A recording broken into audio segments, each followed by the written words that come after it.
Hello everyone.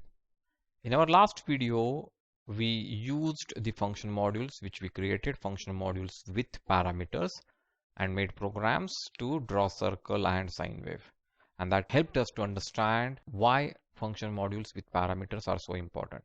Because without the parameters, we could not have given differential speeds and we could not have achieved the circular motion or the soft turn. Now we will make a program to draw square in square like this. So we'll draw first small square, then the medium square, and then the big square. We know how to draw a square. We have learned that. So let's start doing it. We will need our hat block, the start of the program. What I have done first is I have opened the function module program and save as square in square. First block Arduino program, and then we want forward, we want hard right turn. Forward we will go for 1 second, hard right turn because we want 90 degrees turn, we will give 0.3 seconds. That timing is for my robot, for my batteries it takes 0.3 seconds to turn 90 degrees, so I'm giving it.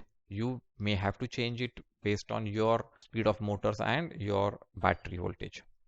Now this will be repeated 4 times. And obviously we need to give proper speeds.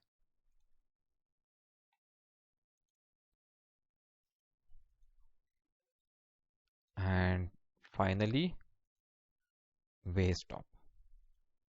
This will draw the inner square, the smaller square. We want to draw 3 squares. So let me keep vehicle stop aside and I'll duplicate this.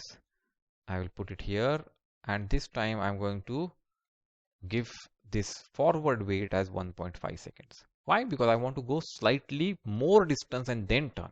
So the square which I make will be a larger square.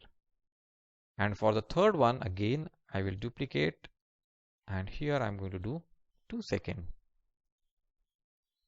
So that is going to make 3 squares, first smaller, then medium, and then the larger one. And finally, I'll use vehicle stop. So now we have made square in square using the blocks which we had created.